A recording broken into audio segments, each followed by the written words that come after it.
European descent on my father's side. I was taught to acknowledge all my ancestors.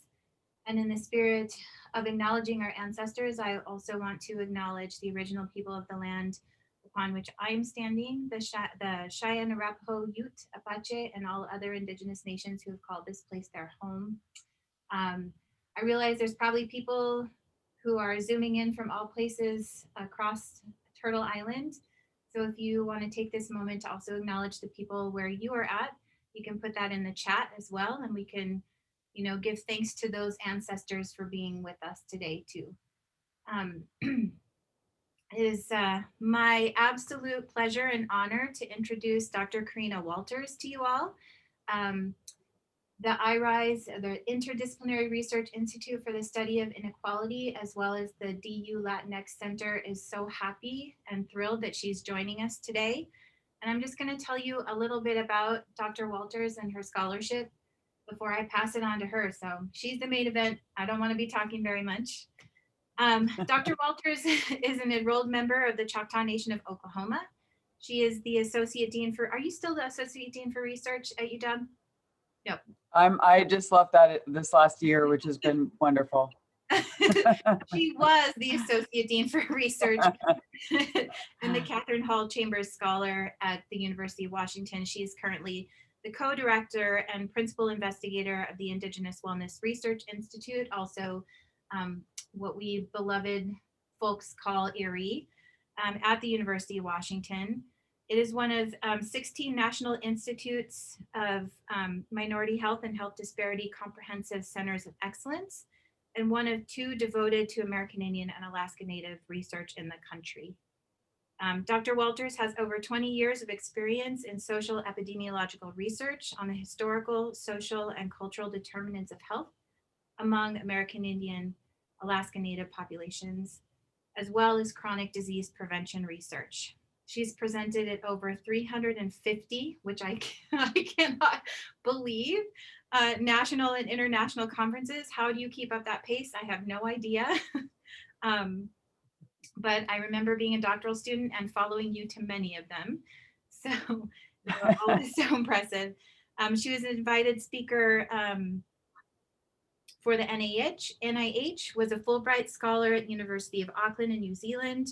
She received her Bachelor's of Arts in Sociology in 1987, her MSW Clinical in 1990, and her PhD in 1995, all from UCLA. And I am so just grateful for Dr. Walters' presence and mentorship in my life. I've known her now for 15 years, that's wild. But she, I can say, was my mentor and my committee chair for my dissertation and my doctoral program, that has continued to be a mentor for me through my scholarship and through life. And I'm so grateful for her presence in my life and just in the world in general, and particularly for what she contributes to Native nations across the globe, really. So with that, I'm going to pass it over to Dr. Walters. And just so you all know, she's going to be talking for a little bit over an hour, and then we're going to have a Q&A that we will facilitate with her towards the end of the talk. But if you have any questions or thoughts or comments that you would like to put into the chat, I will kind of keep note of them and we can pass them along to her at the end of her talk. Thank you so much and welcome, Dr. Walters. Okay, thank you, Ramona, Dr. Beltran. Halito sahachifa hata pushi kanchan spo chipichi hoyo micha chatasi okay. Micha yokoke okla dawamish micha yokoke okla snohomish micha yokoke okla Cheyenne, Arapaho, Apache, Ute, and Oklahoma. Thank you for having me here. Just to acknowledge, I greeted you in Utah and just wanted to acknowledge the ancestors of the territory that I'm sitting in, which is my home is where I'm coming from, and it's on the lands of the Snohomish people. It's their lands where they summer. Historically, and also acknowledging the Duwamish lands in which the University of Washington sits where I'm employed, and also acknowledging the relationship to the lands that Denver sits, as well in the indigenous peoples of that land, so that our ancestors greet each other in a good way as we talk today. It's a real honor and privilege to be here. It's great to see a lot of old friends I see online, so that's really exciting to connect with folks. Just want to acknowledge my ancestors, and I have my cousin Donica Brown on as well, this is her relatives as well. We descend from Choctaw. We are Choctaw Nation of Oklahoma. That's our tribe. But originally, we come from the Mississippian mound building people, primarily from Moundville, Alabama area. So this is what our homeland looked like a long time ago. Artist rendering of that, obviously. And we're part of the mound builder peoples that stretched all the way from Northeast through Southeast, all the way up into the Great Lakes regions. I always like to joke that, modern people always talk about urban native experience. It's like it's a brand new thing, and it's actually not. We did have major urban centers here, and our mound building cultures were part of that. This is Cahokia. We had about 70,000 people who lived in this city during that period. So for me, I always make the distinction that it's being urban under the conditions of settler colonialism that is what is different about this experience. So I'll be talking a little bit about that today. And this is Nanawaya, our mound. We say it's the place where we either, we have stories where we walked to that mound, and we also migrated to that mound, and we also have stories where we emerged from the earth from that mound. And just acknowledging my ancestors that are here with me, hopefully today, as I talk a little bit about the development of Yapali, a Choctaw-specific health promotion project. And I also want to acknowledge, though, before I get into that, I'm going to talk a little bit about setting the context. And I am going to share the work that I've been engaging in through the 4 elements. So I'm going to start with water, then I'll switch to land and air and fire to end the talk. So just beginning with water to set the context, I want us to think a little bit about water today. Historically, we know that waters are one of the most important native centers of life and well-being. Waters brought us, our tribal peoples together. It provided sustenance for us, gave us opportunities to trade on the waters across these lands. And indigenous teachings teach us that water is our first medicine. The majority of our world is made of it. Majority of our body is made of water. And we're literally birthed from our mother's waters. And in that way, that's one of the reasons we say water is life. It literally is.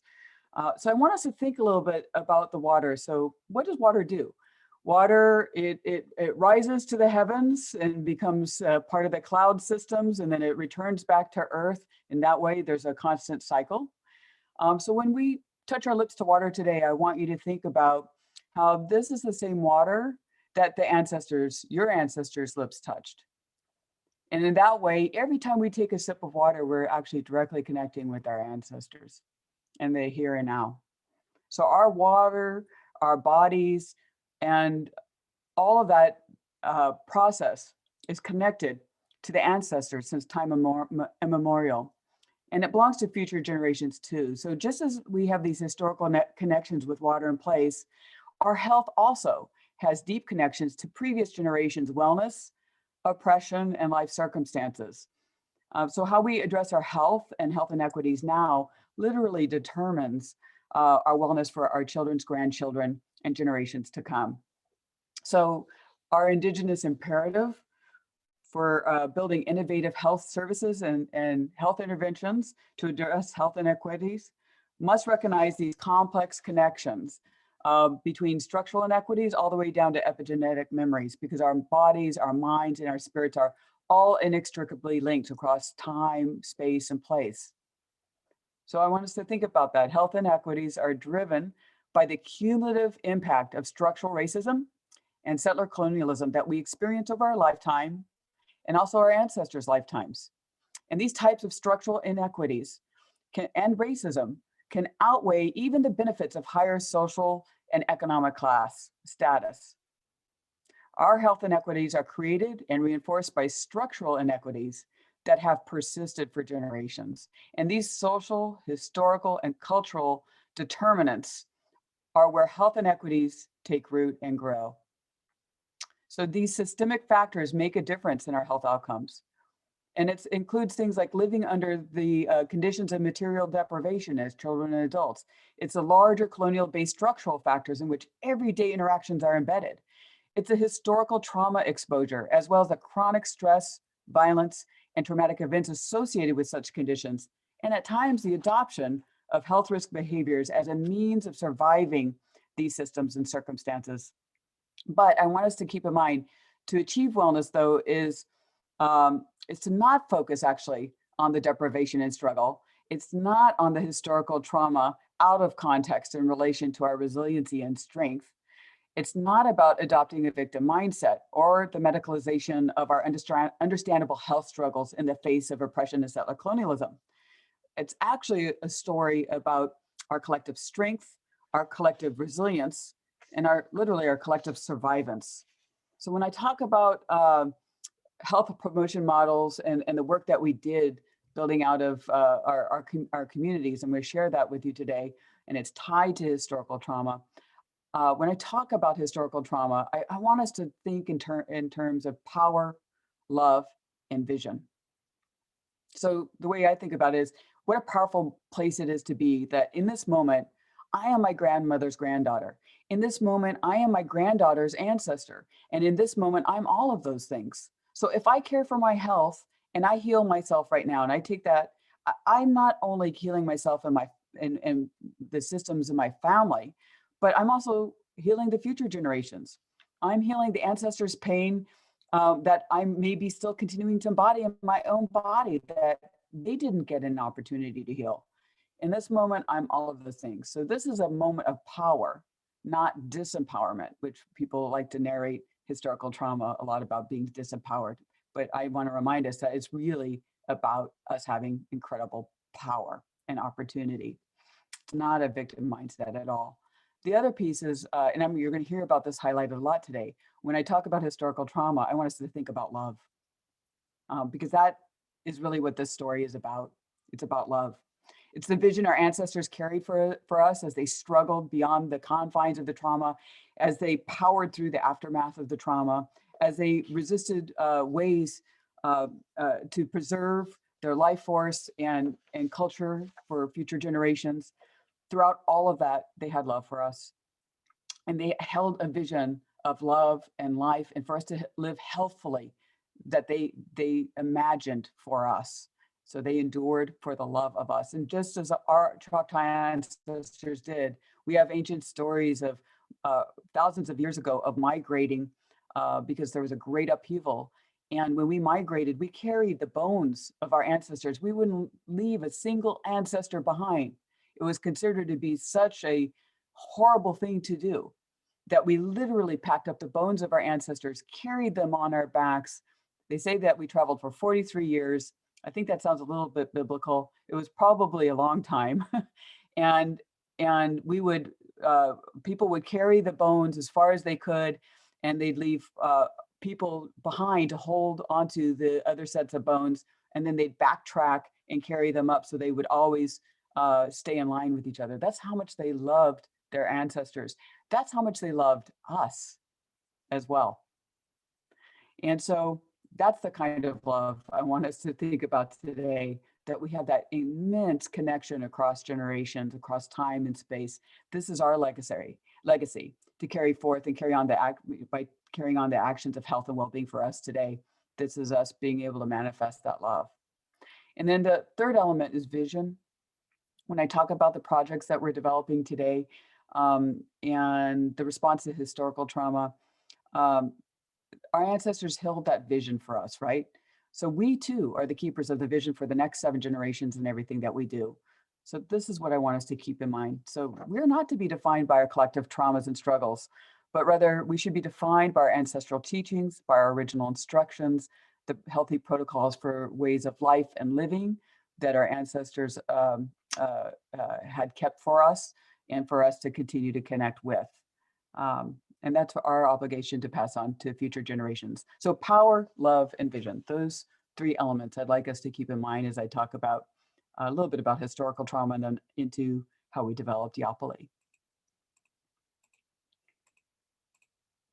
I draw from our Indigenous stress coping model, so I just wanted to put this in context for how we understand the impact of these historical traumatic stressors and events on our well-being.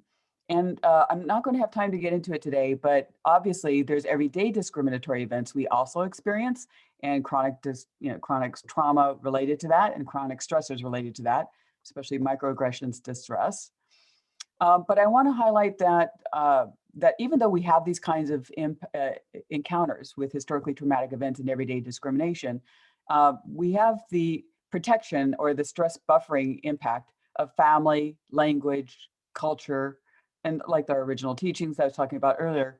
These things buffer the impact of those kinds of traumatic stressors on our well-being. And when I talk about our well-being, I really mean our complete well-being in relation to land and body and mind and spirit.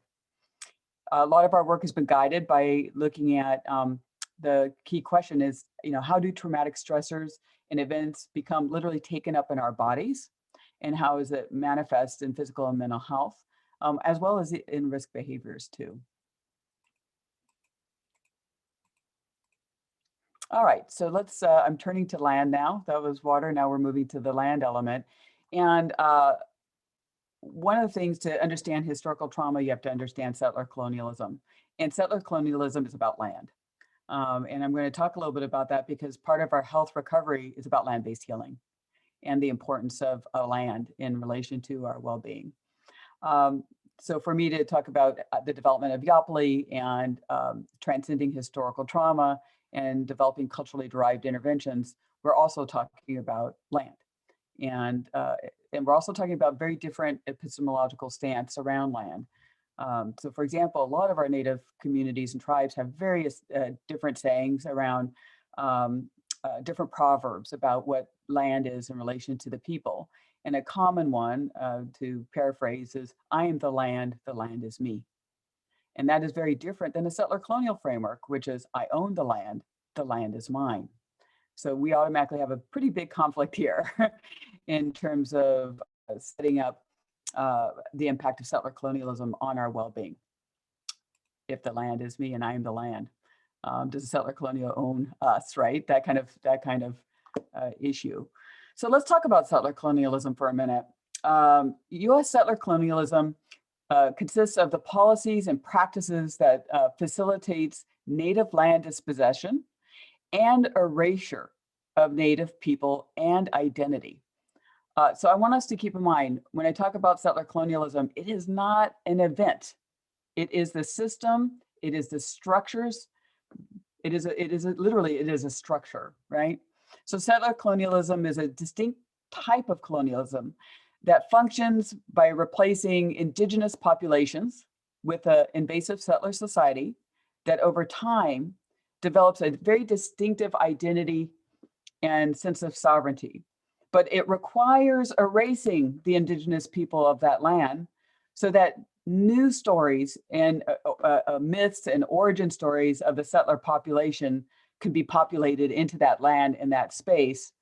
And it literally requires an erasure of indigenous people to try to do that, to create these myths. And it's all done, this erasure is done to normalize continuous settler occupation, exploit land and resources to which our Native communities have had genealogical relationships since time immemorial. And so keep in mind, so it's about the pursuit of land. It's not just about labor or resources, like we see in other works. And it's a persistent societal structure, not a historical event. Okay, and it means, it has meant genocide for indigenous people, and the reconfiguring of indigenous land into settler property.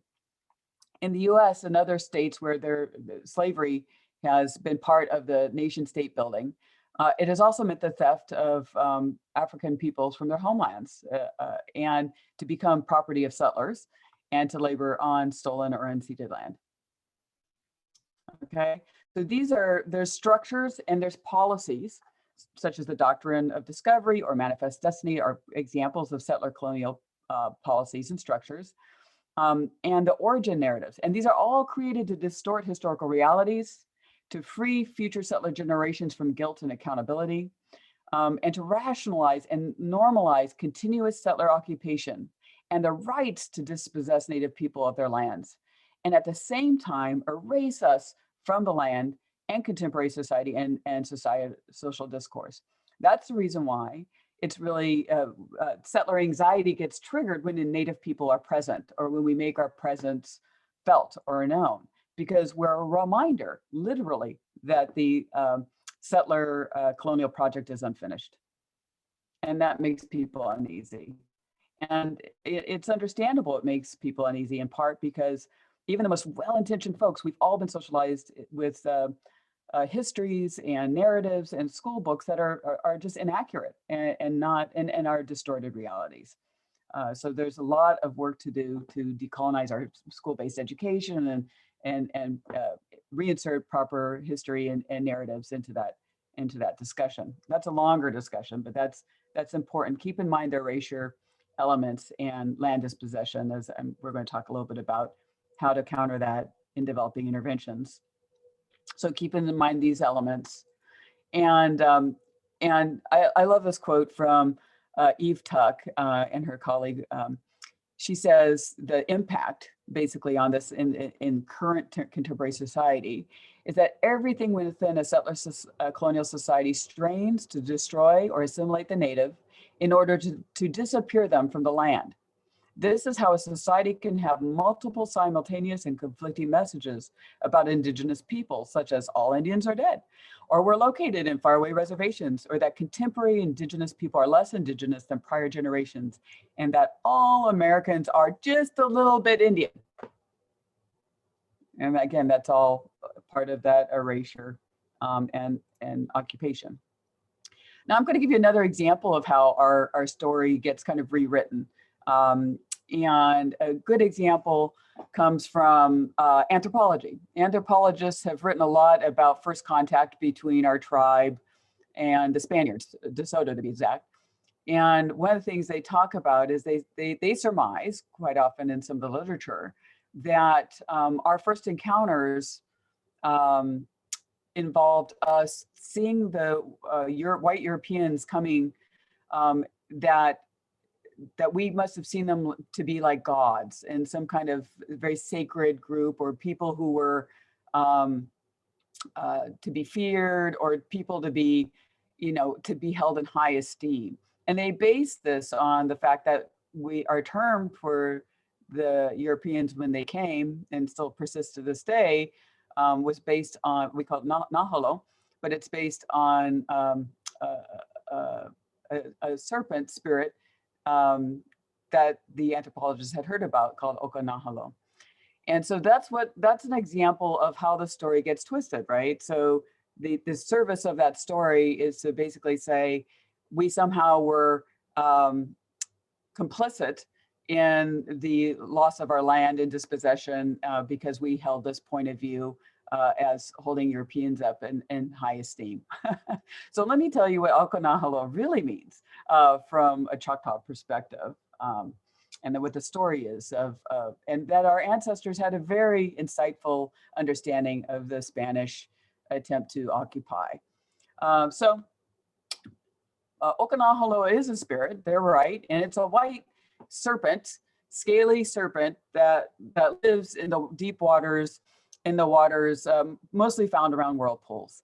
And we're told to stay away from this spirit. And the reason is Okanahalo will draw you to the water, have you gaze into the water and get absorbed into your reflection, and really looking at your reflection almost in kind of like this way of admiring yourself. And while you're doing that, Okanahalo jumps out of the water, grabs you, takes you down into the whirlpool, and transforms you into one of them.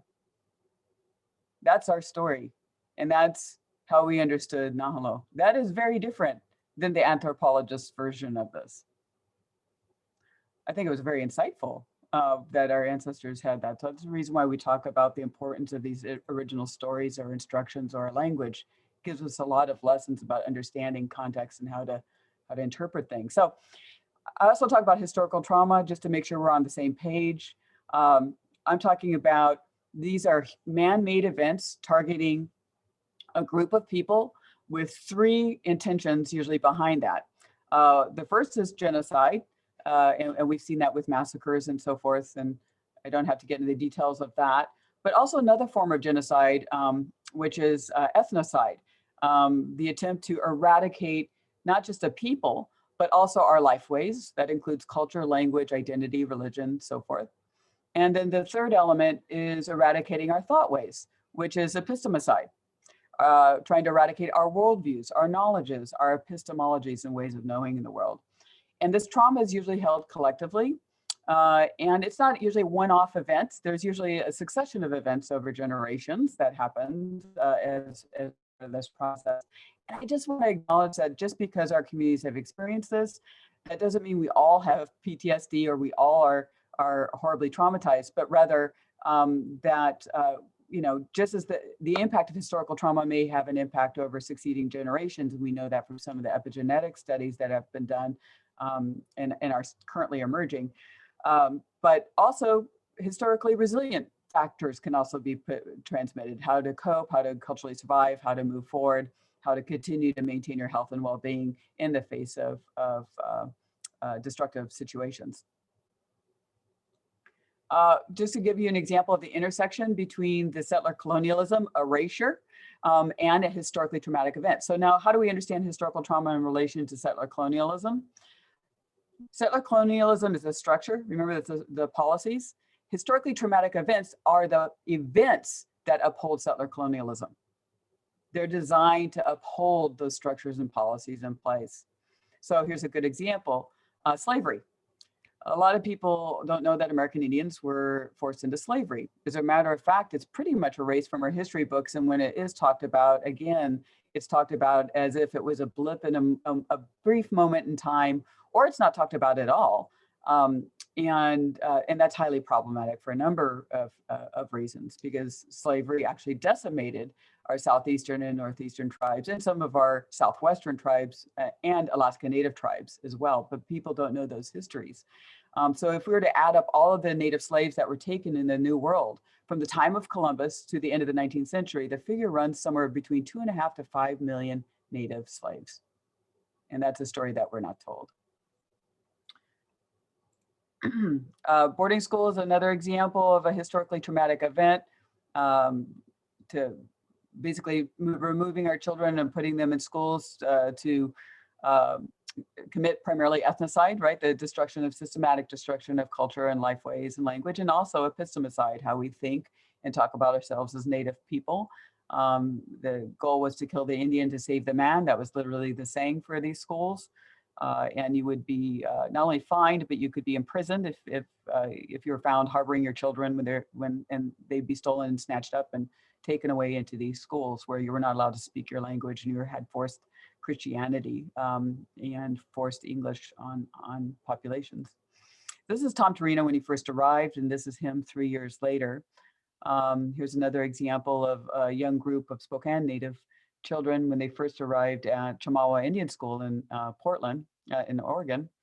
And this is them shortly after. So that was an attempt at, the history books call it assimilation, as if it's kind of a nice flowing process, but it was actually, it's a form of ethnocide. But despite of these types of historically traumatic events, we're still here. And they do have an impact on us, right? They disrupt our ability to fulfill our original instructions. They disrupt our relational ways of being. I'm going to talk more about that in a second. And they disrupt our narratives, our ways of talking about ourselves, because it targets those elements that I talked about earlier, epistemicide and ethnocide. And so the key focus is on healing and how do we move forward by rebuilding from our original instructions. Our intervention should be focusing on relational restoration and narrative transformation, because how we talk and think about ourselves really does matter. I just wanted to give a head nod to the fact that we have had research that supports this. We've looked at how historically traumatic events over several generations has an impact on people's current mental health.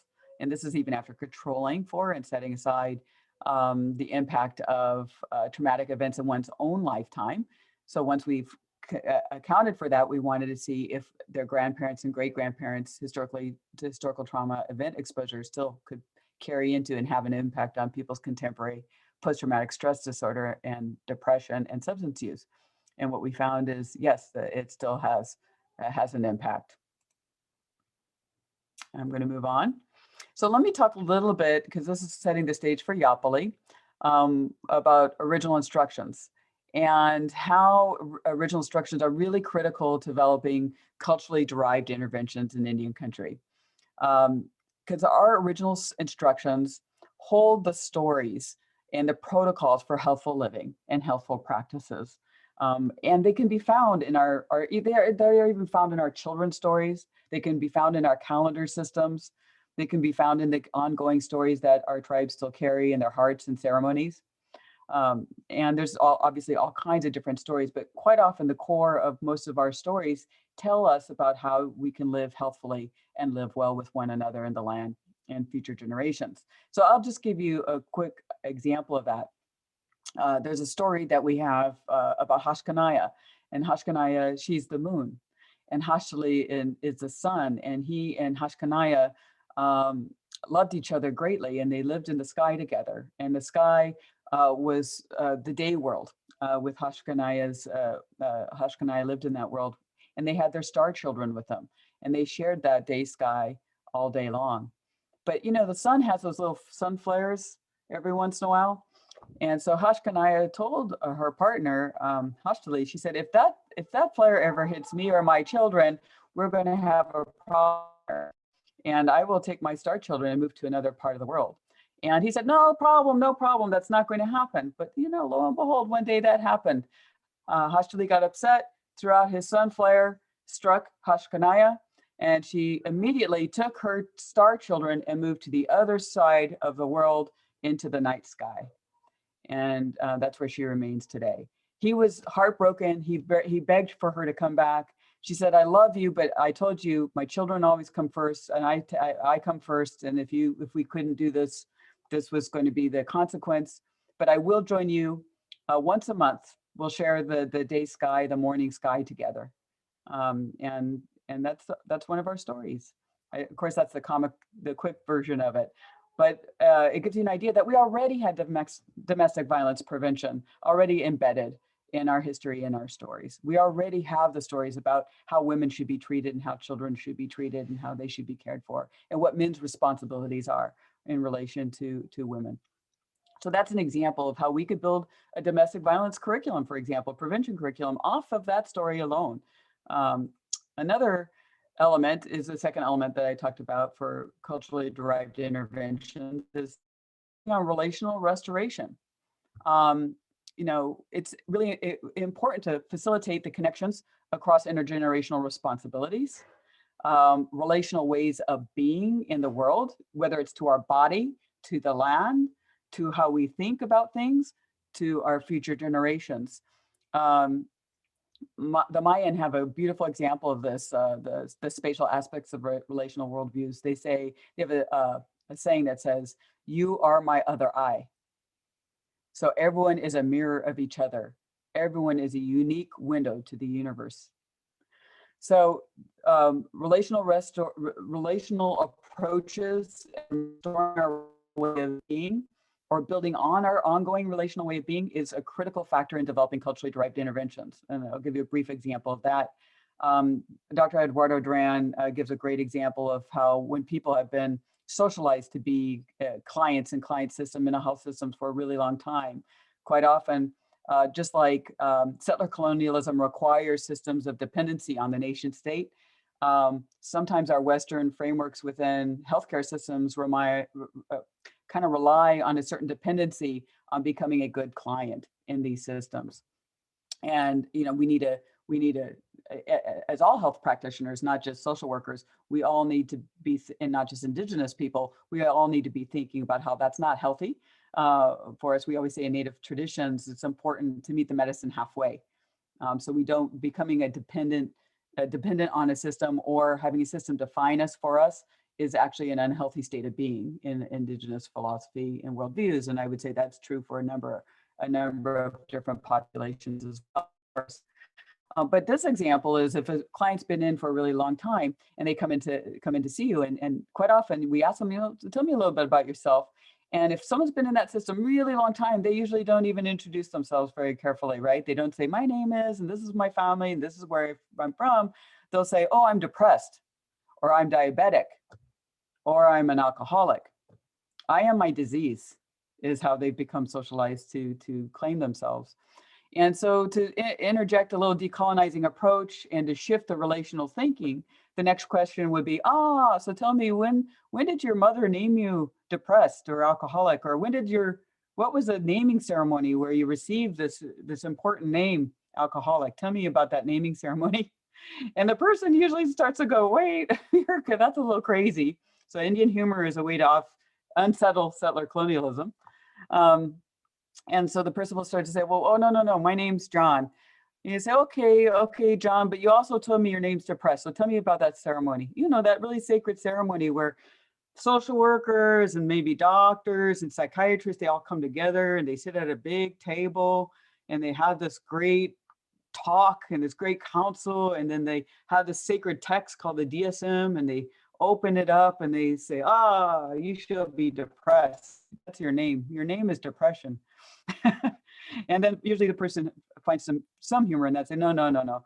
And then the relational way of thinking is to shift it again. And why does naming matter? So what we're introducing there is how you name something. That's the narrative transformation part 2. How you name something gives you protocols for how you conduct yourself in everyday life, how the community sees you, how the world sees you, how you understand yourself in relation to that world, right? So that naming, that starts doing the narrative transformation, start thinking of how we're naming ourselves, and because that name provides protocols for living. But the other piece to it is introducing that relational way of thinking. So you might ask the person, well, when does that depression visit you? Does it visit at night? Does it wake you up? Does it say negative things to you? How does it talk to you?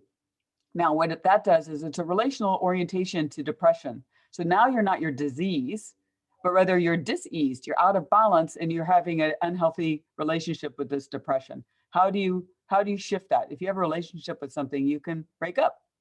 You can set limits and boundaries.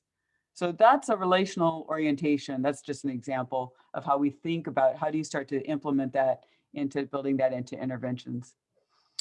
And then I just gave that example of that narrative transformation piece, that naming something is really critical to thinking about that. When I worked up at a Pacific Northwest tribe, they were confounding a little bit what I would call historical trauma response with culture. They were saying we've always been big, our babies have always been big. When we were doing an obesity prevention project together and talking, and I met with all these grandmas and they said, no, we've always been big. And I thought that was a very interesting narrative because I had done some archival research and they had been very lean people. So I was trying to figure out, how does historical trauma impact how people understand their children now?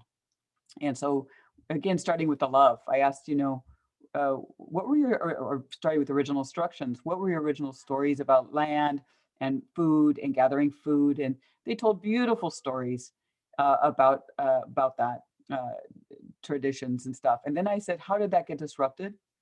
And they said, oh, when we got reservation. And I said, okay, when you got moved on this reservation, what did you do to survive? Because they said they had a great famine that hit the people. And they said to survive, we always made sure that we fed our babies. Our babies got the most food because they were the ones who were most likely to survive. So the bigger babies survived. And that's when they had the aha, because they realized that, oh, we were overfeeding as a survival response to a historical trauma event. And now here we are 3 generations, 4 generations later, and we're still engaging in the same survival response, but is it continuing to work? So that's part of what the narrative shifted to. Well, because obesity is just the flip side of of malnourishment. They're both forms of malnourishment, not getting proper healthful connection to food. And so that's an example of shifting the narrative, how people began to think about themselves in relation to that. So how do we shift and how did we move into creating Alpily and thinking about how to do a culturally derived intervention? And I think for me, it took a bit of a moment of aha, because I was like, how do we do this? How do we go to dealing with historical trauma in a way and transcend it in a really good way?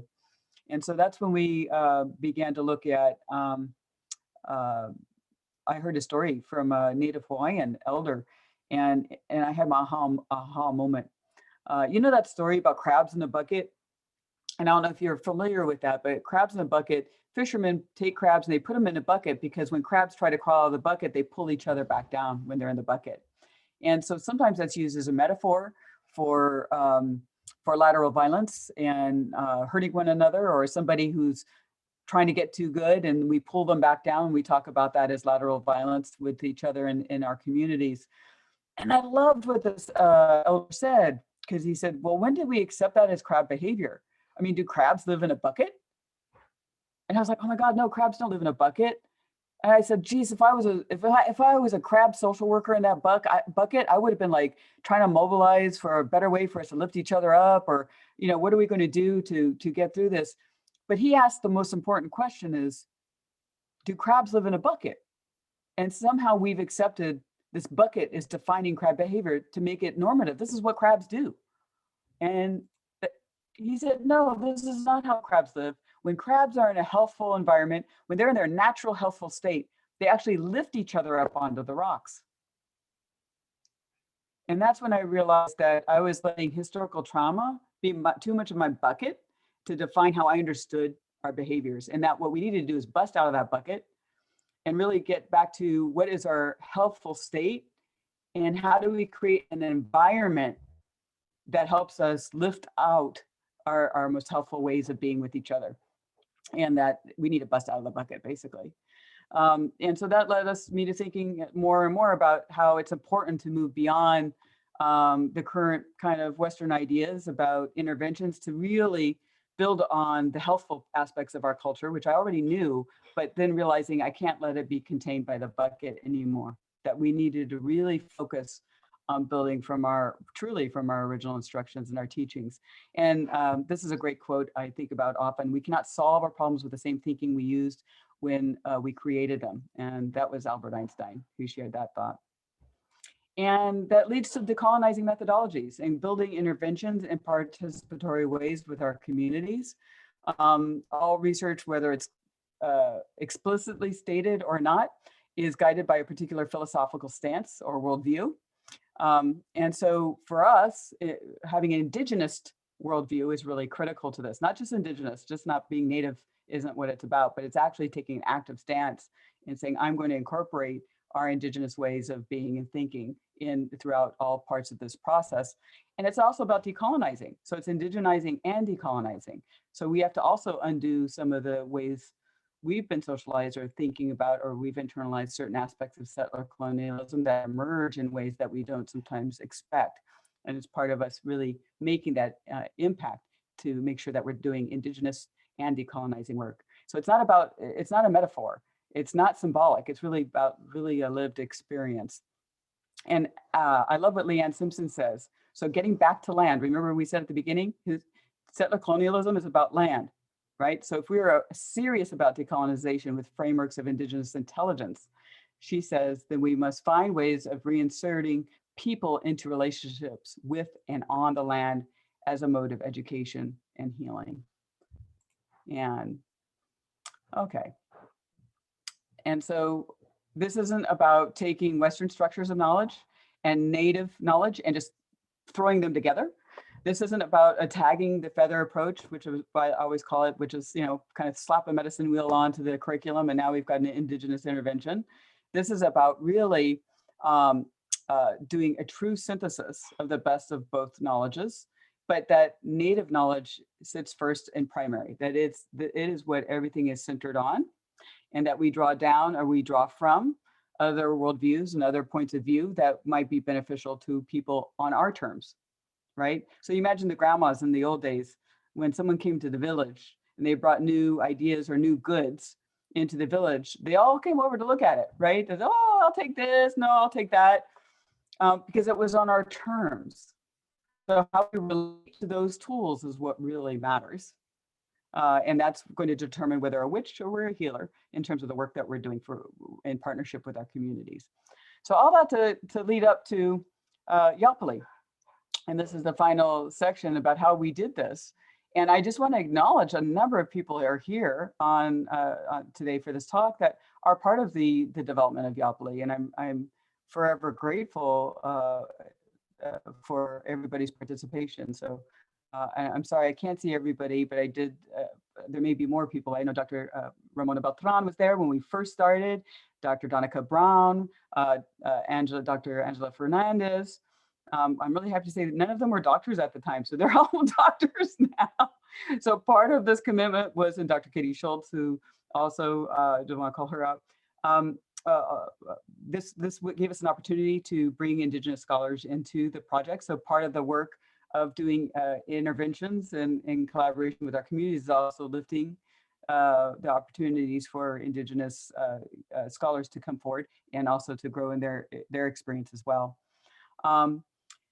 So this is about following the path of our ancestors to transcend historical trauma and create health promotion interventions. And I'm going to share Yawpali because I think it's a good example that others can draw down from for the interventions they may be trying to develop in their own communities. Just to acknowledge the Yawpali leadership team.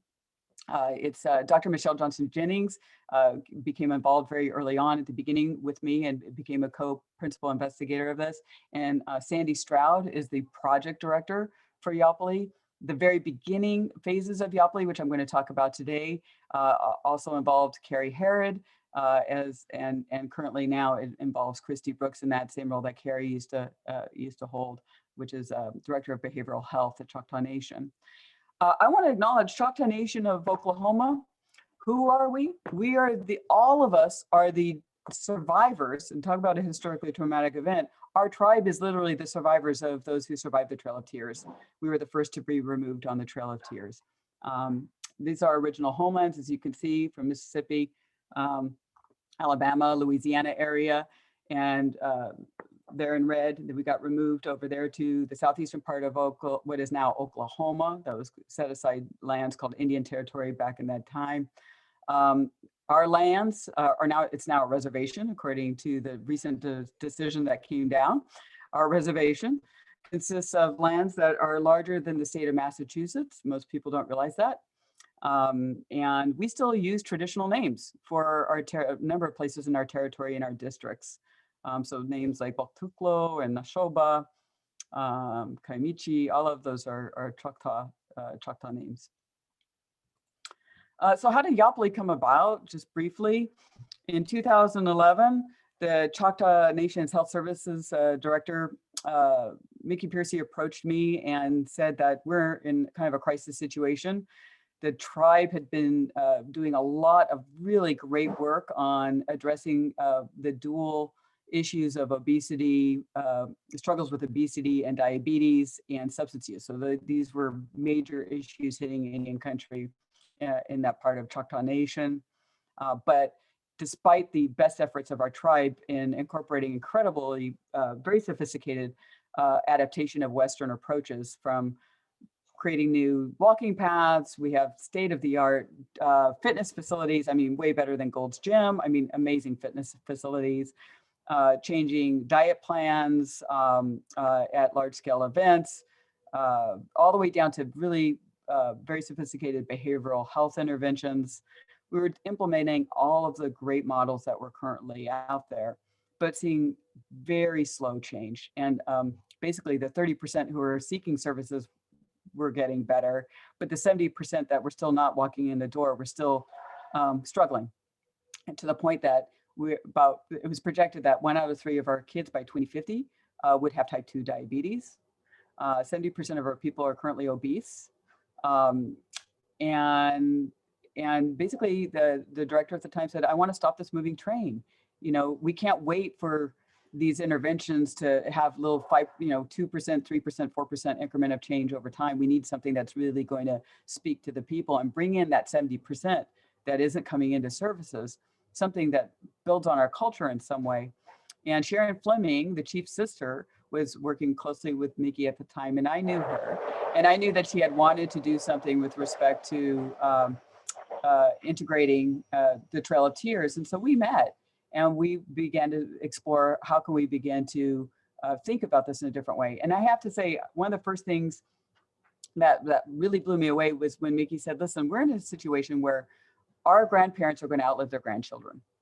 We're in a desperate situation. And I just was like, that hit me in a way that, I mean, nothing else had.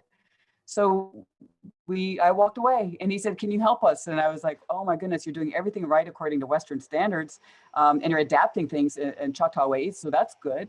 But, you know, what can we do? And that's when I realized that we needed to, that our ancestors were not dying, expecting us to die the way we're dying. They had a vision of love and life for us that we needed to recommit to and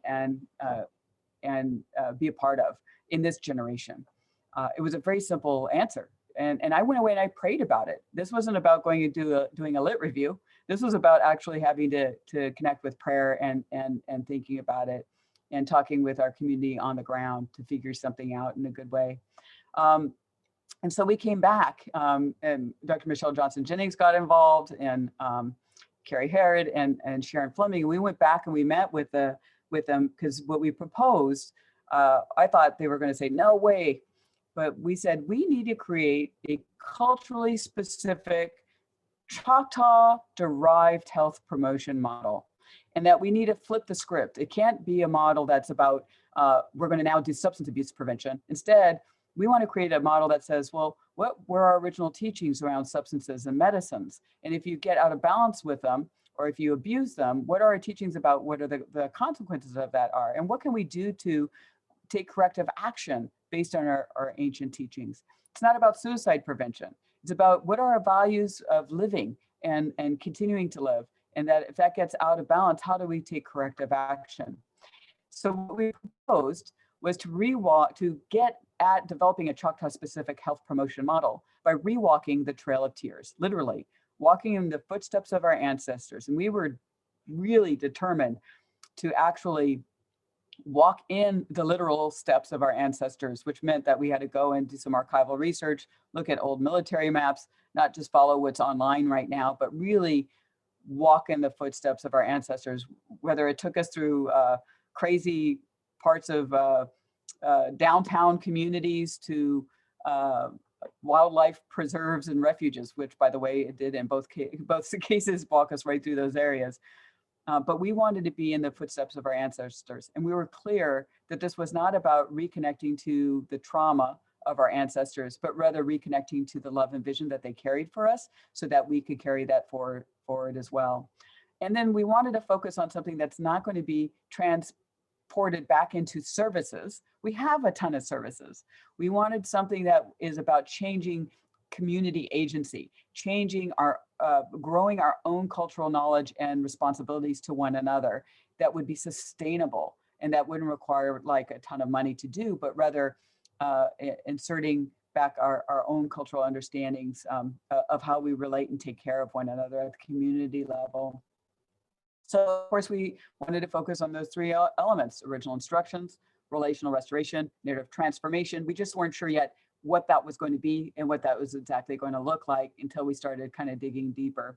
So to our surprise, they said, go for it, go do it. And the elder said, you got to go do it in June. Walk through Arkansas in the middle of June. Now, Ramona's shaking her head because she's having flashbacks. Ramona was there for that first trip. And June in Arkansas is about 100 degrees to 100, anywhere from 95 to 105 any given day. And it's a rough time to walk. And I do believe that there was a little bit of, and we had less than 6 months to prepare for this. So there was a little bit of I think of a challenge there that the elders wanted us to say, hey, you need to earn this. Let's go do this. Because for us, knowledge isn't, the Western approach is that knowledge is out there for the taking. From a Native point of view, as knowledge exists, you may or may not have the rights to it. You have to develop a relationship to it, and you have to earn it. And the knowledge will come when the time is right. So you may seek it, but you might not get it if the timing's not right for you. Very different approach to generating knowledge. So we knew that we had to earn this by going on the trail and getting connected to the footsteps of our ancestors. This was a totally different approach to health prevention. For those of you who do health prevention research, you don't usually immerse yourself. The researchers became subjects as much as they were researchers in this situation. And what we did is we vowed to do this over 10 days. We didn't have 6 months to really rewalk the whole length of the trail. But what we did do is we wanted to camp out each night in the different places where our clans camped. So we found those locations and we camped out at those sites where our communities gathered historically. We selected 10 days to do this, which meant breaking down and setting up camp every single day. And we try to walk on average 8 to 10 miles a day. Some days we went as high as 15 because that's what our ancestors averaged when they walked. And so we covered about 255 miles over a 10-day period of walking, which was pretty intense. And the idea was, in this first pilot, was to map our trails and actually see if it's doable. Could we take people out on the trail if we made that part of our intervention? Is it realistic? To come up with a health promotion model in situ as we're experiencing the experience. We did qualitative data collection before and after the trail. We even did interviews and we did focus groups on the trail, which I would never recommend ever again, because that was just too much and crazy. And the goal was to, out of this, come up with a Choctaw health promotion model, some preliminary curriculum that we can then go back out on a second pilot to pilot again. And that's what we did. And so again, this was about flipping the script, shifting from a service orientation to a community sustainability model, and with the idea that we have to meet the medicine halfway. We can't do this we're not just going to be granted this knowledge, we had to earn it in some way. And looking at how do we take something that might be a behavioral intervention and expand it to a larger community-based sustainable intervention. So that Yopali emerged, and we got permission to go forth and do these two pilot efforts. So we started at Choctaw Nation, and here's a couple of pictures from it. And this is where it's community-based participatory research. And in other words, this is all done by Choctaw researchers, both from the community and for some of us like myself, who were born and raised away from the community. I was born and raised in the urban environment. I always joke that one of the reasons why they picked me to do it was because if it failed, it could be, oh, you're one of those Choctaws who are living away from home. So, but that was more my fear at the time. But the reality was it gave us an opportunity to bring diasporic Choctaw experience as well as on the ground people who are living in Choctaw community right now together to begin to think about how this curriculum can be developed, because those worldviews are lived experiences of Choctaws to this day. So that was part of it. The other part of it is we didn't know who was going to volunteer to be a part of this. Because we proposed this idea, but we're like, who's going to step up to do this? And we were blown away. Right away, all the women came forward, and they were mostly women who were working in behavioral health. And they said, if we're going to ask our clients to do this, we need to be able to do this first. We need to be able to take the first steps of action for health and healing for our people and for ourselves. We have to fix ourselves if we're going to be, we have enough, I guess a way to interpret it is we have enough wounded healers out there. We have to first heal ourselves before we can help heal others. And we were worried that we had only women coming forward. And we met with some elders there, and they said, don't worry, that's okay. And this is what's really neat about doing really deep community-based participatory research, because stories start to be uncovered when you do a culturally approach. And one of the stories that emerged where elders were telling us, well, that is okay and appropriate. Of course, Native women, Choctaw women are stepping up because that is historically our role. Our role was to be the ones who brought the medicine together and helped to heal when we've had traumatic times. That was actually our role, was to reestablish that balance. So they said, of course, then Choctaw women are stepping forward because that in some way is spiritually our role. And so then we were kind of given permission to go with that. And then they wanted to bring their children with them as well. And we were a little bit worried about that. And Choctaw IRB kind of put a a kibosh on bringing anyone under the age of 12 because of safety issues, walking in Arkansas in very high heat, combined with exposure to water moccasins and rattlesnakes and so forth, that they would be worried about on the trail, fire ants and allergic reactions and that kind of thing. Ramona's probably having some flashbacks right about now. But we approached this. So once we got the permission, we said, well, how are we going to approach this? Again, it's relational. And even approaching before we even got on the trail, we all said that we wanted to start preparing. And so, for example, Carrie Harrod, who from Choctaw Nation Behavioral Health Services, she started walking and preparing herself physically to be able to meet the demands of this. She started thinking about her diet and exercise and how that needs to we need to think about that. And because we approached this we actually approached this ceremonially, and I talked about that in the title of the talk. And I'll talk more about that in a minute. But this wasn't just about CBPR from a community-based participatory approach. This was also about a ceremonially based participatory research approach as well. Remember I said that it came out of prayer. We also did research that really looked at, how do we bring in culture and ceremony as part of this in terms of health and healing for our communities. The stories that emerge from the communities naturally as we engaged this research, we talked to traditional elders who were spiritual leaders and understood how to take care of ourselves while on the trail, but also began to hear the stories about how our ancestors took care of themselves and that we could be assured that they also were taken care of, even on the trail, even as traumatic as that trail was.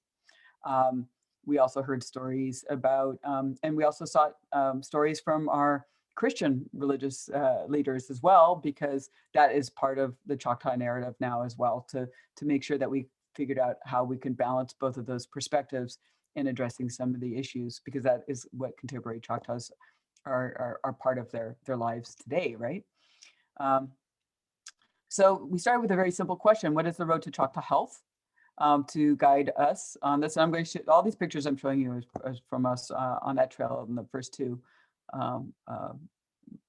parts. And when the other things I talked about, well, what is the vision that our ancestors held from us? So we went to the Smithsonian Museum and we did archival research. We actually held the documents removal papers in our hands. We even did that on the trail. There's a place on the trail that we stop in the University of Arkansas that literally the trail leads right up to the door there. And we opened up documents. And I remember when Donica went with us, call it coincidence or not, but we literally, she opened, I think you, Donica, will clarify this later, but she opened up a folder and it was our ancestor's name, literally, that she pulled, which is kind of crazy. So we did archival research so that we can get a better understanding of how they imagined our lives to be, to help guide us on this. So this is a great example. This is from Chief Harkins. And he said, I could cheerfully hope that the Choctaws of another age and generation may not feel the effects of those oppressive measures that have been so illiberally dealt out to us, and that peace and happiness may be their reward.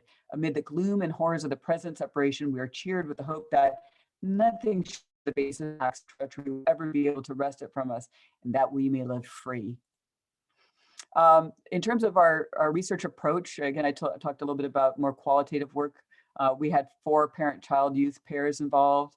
We had researchers as participants, which is a little bit almost like an ethnographic type of approach. We journaled, we kept track of our dreams, our archival research, oral history. For example, stories came out from families during this period about, remember I told you at the beginning that in ancient times we carried the bones of our ancestors because we couldn't leave them behind.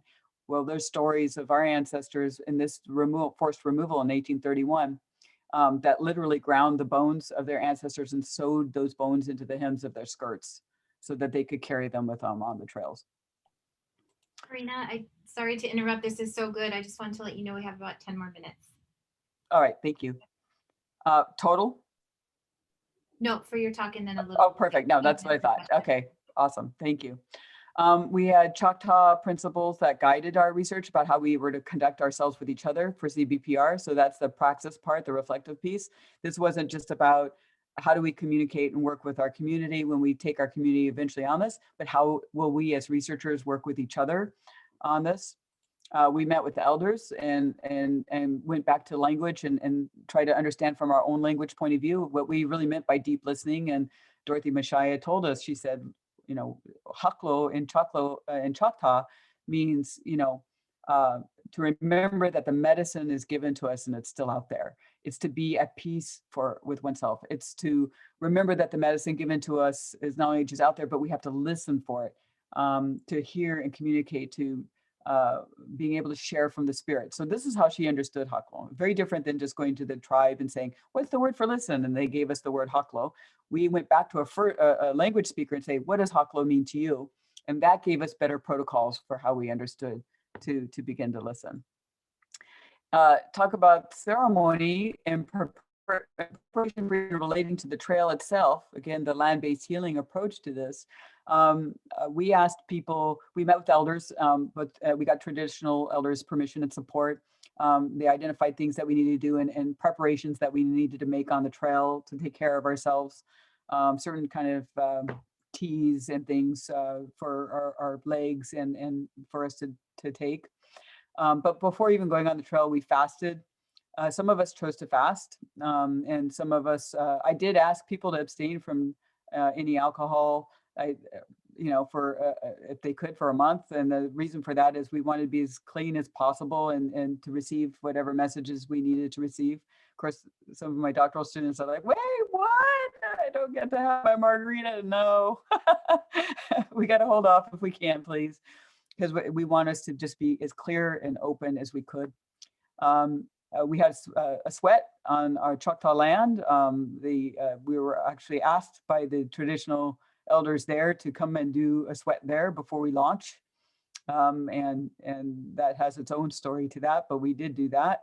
And we were given some medicine instructions and how to take care of the trail as we went. Again, this is about earning knowledge, and we recognize that we have to give of ourselves to be able to be open to receiving knowledge. And again, we reminded ourselves not to be stuck on the drama, but refocusing whenever we can on the love and vision and experience that our ancestors may have been having.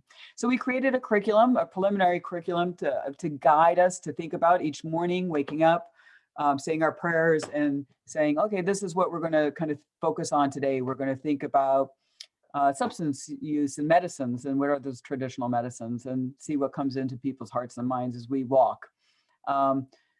We are also asking people to pay attention to their own breaking down and what happens in terms of your physical experience of the trail in relation to land and place and story and history, and to journal and to share that with each other. We actually had created GIS blogging. So we actually blogged along the trail. Ramona was part of that, as was Chris Charles. And that was its own set of challenges, being in very rural areas, trying to get that information out. And then we created digital stories after the walk as well to reflect on that experience. Everyone was given pedometers and journals and cameras to document the experience. We had 13 Choctaw walkers, 5 Native allies, and 3 non-Natives. And here's some of the photos from that trail walk. We decided to start off in our own territory because we are Choctaws of Oklahoma now, so that was part of the journey, is realizing, well, what does this mean to us? At first, we always imagined that we'd start in Mississippi and then just walk. But then as we got closer, we realized, you know, we really are Choctaws Nation of Oklahoma now. We need to start in our own homeland now. What is now our new homeland? We need to start here. So those kinds of experience started emerging. This is day 1 at Arkansas Grand Prairie. I had to throw a picture of Ramona in there on the trail, just because. And this is some of the examples of the parent-child pairs that went on the first walk. And like I said, the goal was to think about this as obesity prevention and possibly substance use prevention. So those were kind of guiding posts for us to think about. And how can the trail experience and this experience begin to transform our bodies, literally, and our hearts and our minds. This gives you an idea how deep parts of the trail are. This is at Village Creek State Park. It's that deep, not because of erosion, but because of how many thousands of people went on this trail, not just Choctaws, a lot of other groups as well. And this is also from that area. We had a trail song that emerged based on our ancient song. We had a part of our Trail of Tears song that we had that was still intact, that the ancestors sang when people were crossing the Great Mississippi to start the trail. And there was the very sad, lamentful song. What was really beautiful is that in the last few days, the rest of the song emerged to be a new song for us now. And our young people actually were the ones who helped to stimulate that and came up with some of the lyrics for that. So that was pretty amazing.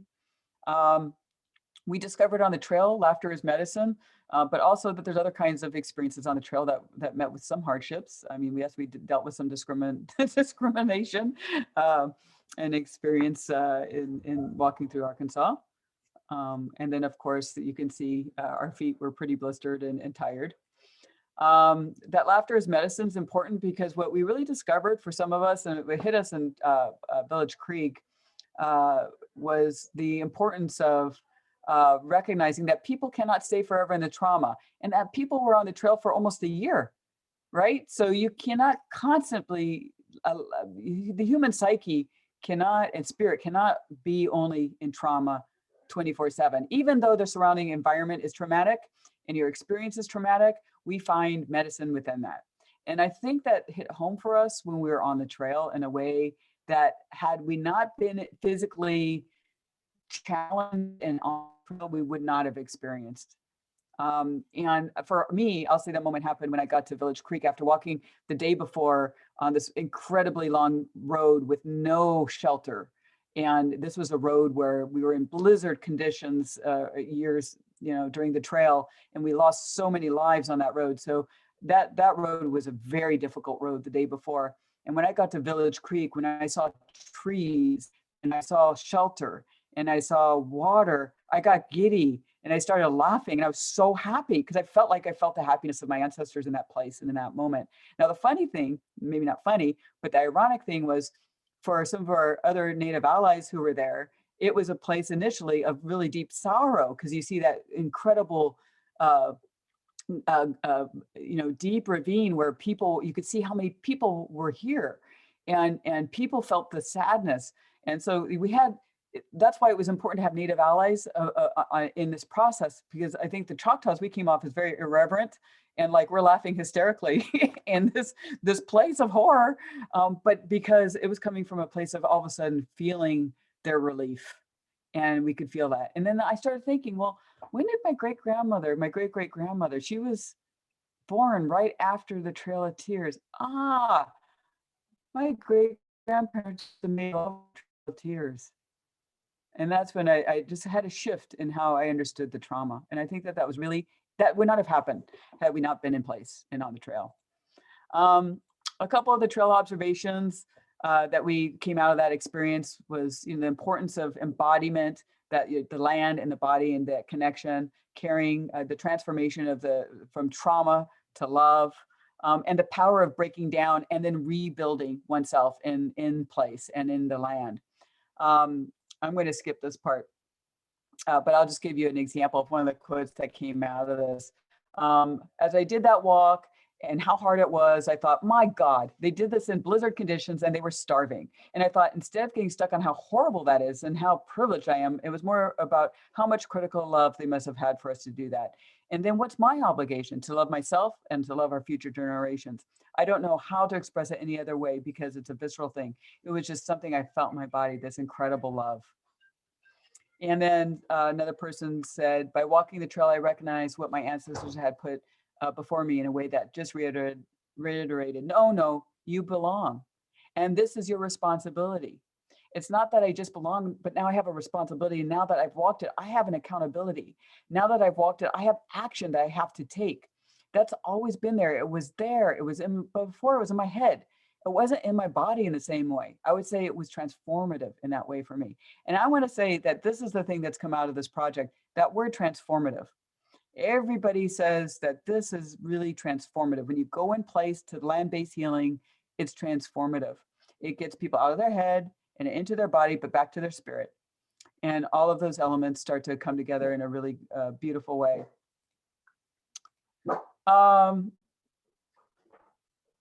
So what it does is it offers an opportunity for narrative transformation, for restoring trauma in a way by being in the land and in the place. And out of this experience, I'm just going to wrap up because I know I'm running out of time now and I want to leave time for questions.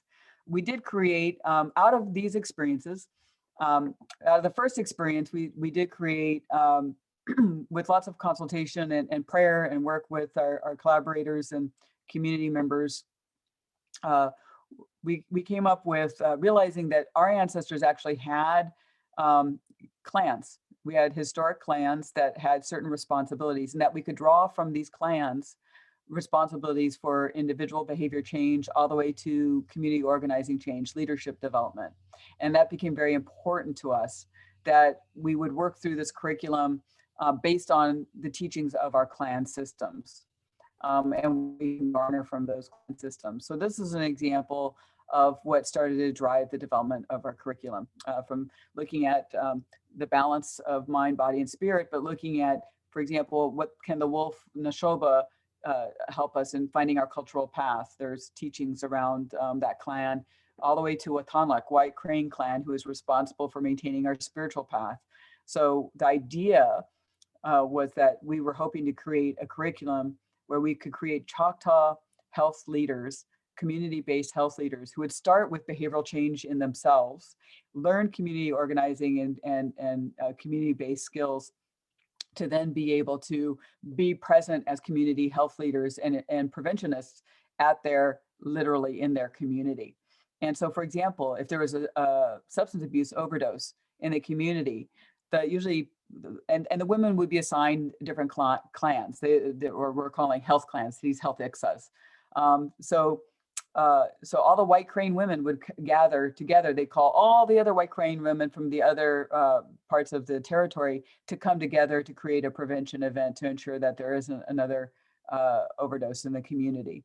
So we wanted to create a system where women can gather and call on each other as health leaders in their community to come forward and create prevention events as needed and ongoing events in the community. But they were going to start with working on themselves first by going through the earlier parts of this curriculum.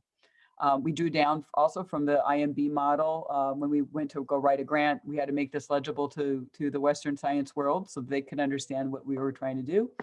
And it was helpful because what we took from this is looking at, well, what are the mechanisms of change? What motivates people to change? And we said, well, what motivates people to change are those original instructions, the deep cultural knowledge by which everything is embedded.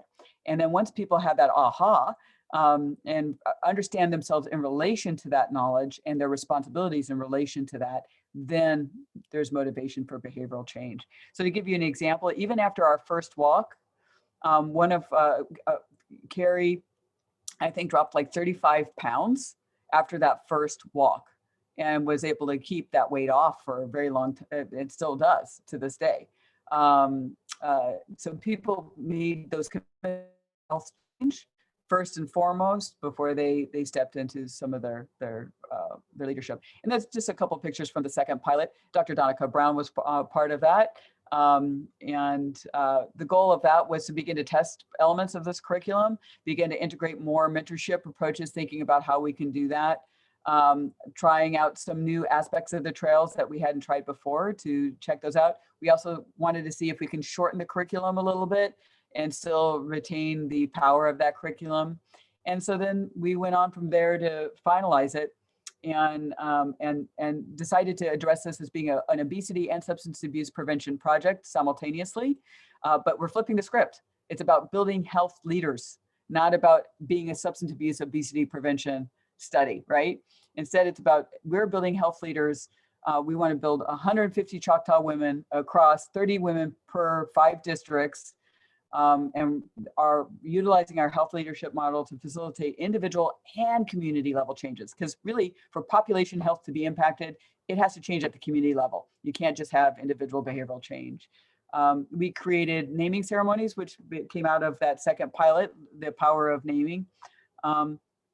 And and the major questions driving our curriculum, which is what kind of ancestor did my ancestor envision me to be? What kind of ancestor do I want to be? What kind of ancestor do I want or envision future generations to be? And again, it's facilitating that community health level promotion. So for women go through that curricular model for 12 weeks, they end with a 8-day walk on the Trail of Tears as a vow-making ceremony to step into this health leadership role. A community feast is held afterwards to recognize and call the women in. And then after that, we give them a small pot of money to do a community-oriented, sustainable health prevention event that maintains in their community that's driven by the women themselves. And has it been transformative? Yeah, it has been. We're in our final data collection where we have women who went from having 2 cases of soda a day to now having none. And what they say consistently is being on that trail and going through this process in the curriculum, they begin to transform how they want to see themselves as an ancestor and how they realize that they are dreaming the health of future generations in this moment. And they get reconnected to that power, the power that they have. There was one woman who went on this trip with us early on, who helped us in the second pilot phase development, who had been addicted for a number of years. And she came off of painkillers, came on that walk. She stayed off of painkillers because she said, being on that trail made me realize I had to get off of my pity party, that I now stepped in the footsteps of my ancestors and I realized what they did for me and now what I need to do for my children. And it shifted. Being in place and that land-based healing shifted how she understood who she was in relation not only to her body and herself and her community, but to her ancestors and what it means to be Choctaw and what it means to be a Native woman. And so that was exciting to find that come out. And this is from Donica Brown's study, her dissertation work. And I just love these two that she created poems from the women's words. And these are 2 of the women that they're pseudonyms. One says, I'm thankful to have a greater purpose. It gave me even more of a greater purpose to realize, hey, my ancestors came here. They didn't have diabetes. They didn't have all these health conditions. So that is not something that we just destined to have. That is something that can be changed. Another woman said, with me, it did help me to get better, a better perspective to eat healthier, to focus on a healthier living lifestyle. And I've gotten involved with the bike team. I've gotten involved with different fitness challenges, not just for myself, but for my family. My family is my number 1 priority. If I don't take care of myself, then I don't show them how they should take care of themselves. Then that was the main thing to help me to find a sense of myself. So I'm going to end there and say to everybody who's been a part of this, and then let's open it up to questions. Thank you. Thank you so much, Karina, for that amazing presentation. I wish we had longer to spend. I know we only have a few more minutes, but Deb Ortega's here and we are going to facilitate the questions. Do folks have questions? And I think it's small enough here that if you want to unmute yourself and ask Dr. Walters directly, you can do that, or you can also put a question in the chat and Dr. Ortega and I can facilitate that. Those are my feet in the picture, by the way, all blistered up and bruised. I wasn't going to say that. I warned Ramona. I said, I have some pictures of you in here, just so you know. That hurt. Yeah, Ramona, we got to one point in the trail where it was really, really hard. And we found out that we were going to be on an ant-infested fire ant hill. And that was just Ramona's breaking point. And but it was kind of really beautiful because the anthropologists who were at this historic site, which by the way, everyone was in period clothes. So they were literally dressed up as in the 1830s into this historic village that we go into, which was kind of a trip after being that many days on the trail and you're exhausted and you walk in and you see what your ancestors saw. But these anthropologists were very kind and they gave us their dorm to sleep in that night, and Ramona was very grateful. So.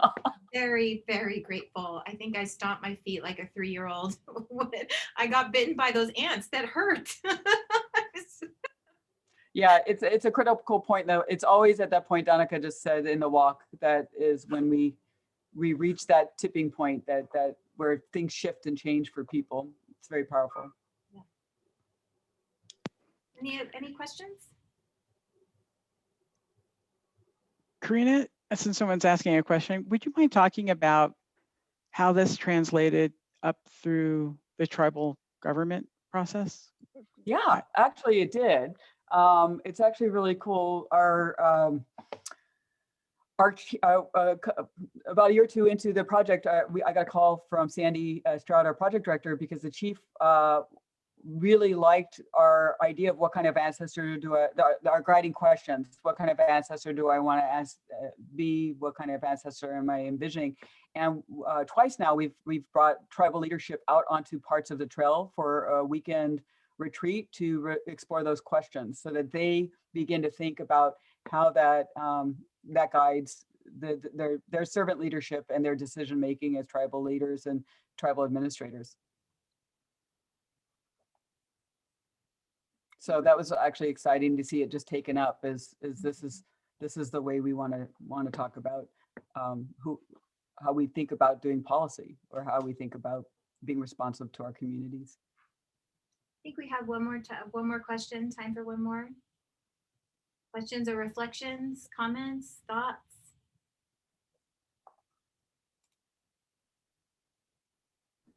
Excuse me, I have a question, if you don't mind. I'm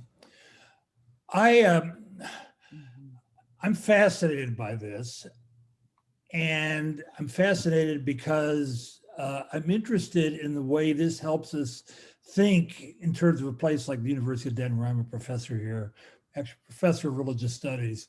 How we rethink what we do in higher education across the board. I mean, I realize that most of the people here are in the School of Social Work, which in my department, we get students from time to time. But, you know, the whole issue of decoloniality and decolonization, which is something I'm passionate about right now. And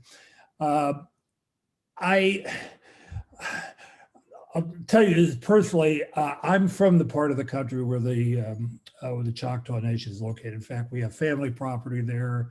The background there is is actually in the Choctaw Nation. And I see when I'm down there, I see these ads the Choctaw Nation does on local television, kind of telling its story and so forth. And I'm thinking, you know, it's this kind of story should be told, you know, beyond just the Choctaw peoples themselves, maybe. And I realize what purpose. I'm not saying it's got to be recast or anything like that. But I was wondering, what can we, as you know, non-Choctaws, take away from this, particularly in higher education, where we talk a lot about decolonization, we talk about diversity, equity, and inclusion, and so forth. But we're really talking about changing our whole epistemic frame. And what I really like was when you started out talking about the way in which the Choctaw women would say, well, you know, what can I take away from this? And I realize you take what you want and so forth. I guess my question is, what can we take who are not Choctaws? Well, I mean, I think that's a great question. And I think one is, how do we lift and support and honor our Indigenous ways of knowing and sovereignty in enacting that in ways that are helpful to our communities, and providing support for that. But dealing with issues of erasure, I think, is one of the major issues that the impact of settler colonialism has. Not assuming that Western models are the gold standard by which we need to aspire to, but rather, how do we build directly from our Indigenous knowledges out and work with other ways of knowing and being that could be helpful to our communities and supporting our communities and discovering and supporting that. I think all of those are approaches that folks can take away. And I think the general question, what kind of ancestor am I going to be, is a good question for everybody. I think everybody should be thinking about that. I don't think that's just a Choctaw specific way of viewing this. I think that is something that emerged from our work, helping us to contextualize our responsibilities to future generations. Certainly as we're dealing with climate change, that is obviously, I think, a good starting point for addressing it from that framework. I also wanted to just take just a 1 second to acknowledge a really important question that was raised earlier here that I just didn't want to lose, which is what do we do when within our own tribal communities there's been oppressive situations? So a good example is the historical legacy of some tribal members in for example, in the southeastern tribes that held slaves, including the Choctaw Nation. And so I just wanted to point out that is not our traditions. I mean, in terms of that kind of experience, that was something that is part of the impact of colonization and settler colonialism. And communities do things sometimes that bring in or bring on settler colonialism as a way to try to survive a situation, but quite often has horrible consequences for the community and other people who are impacted by that. Yeah, there are definite reparations that have to be done even within our own tribal cultures to acknowledge some of those things, but it can't be set in the same context or in the same framework as European domination and settler colonialism. It has to be set within a framework of understanding a survival strategy that was not healthy and helpful in the long run. And also to keep in mind that this ran only was not a way of being part of our original instructions, but rather was a very privileged set of families, certain families that quite often had slaves. There were many other families that also did really great, beautiful work to actually be part of the Underground Railroad. And that's a part of the story that also isn't getting told right now too. So I just wanted to acknowledge that. Thank you for answering that, Karina. And Donica had shared a resource as well. Yeah, I appreciate I'll that. get that too, and the recording to Laura who asked that question. Yeah. So it's a little bit after 1:30. I want to respect everybody's time and Dr. Walter's time and just thank you all for being here and for just this amazing talk, Karina. It was so inspiring. I just really needed to hear it again. And I don't know, Dr. Ortega, if you have any words to close out before we say goodbye to everybody and take a break for just a little lunchtime, Karina, and then we'll see you back here at 2:30. I mean, just what a gift that you've given us, as always. I mean, Karina and I are old friends, and how often we go back to our doctoral days together. We do indeed. And how often, how important it is the way this knowledge is created and imparted and maybe recreated. Mm-hmm. And what a gift it is to all of our community, but specifically to those of us who've experienced that erasure over time. And as always, you're such an amazing blessing for us. And I don't know if there's a way I could express the gratitude I think that we have as a community, but also those of us, many of whom you've mentored here, how you've grown us as human beings and as scholars. So thank you so much for being Karina Walters. Well, thank you guys. And I couldn't be me without you. So, all of you, we're all in this together. And I think we're just trying to find ways to help our grow the health and well-being of our communities and get rid of this doggone health inequities that drive so much of our struggles. And we can't wait around for somebody to come in and do it for us. We got to take agency and go for it. So thank you. Thank you for this opportunity. Thank you to IRISE.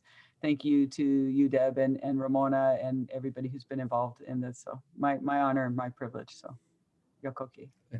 Deb, can you stick around? Deb, yep. Karina, we'll stick around here. And Nate, if you can end the recording. Thank you, everybody. Have a wonderful day. See some of you back here in an hour.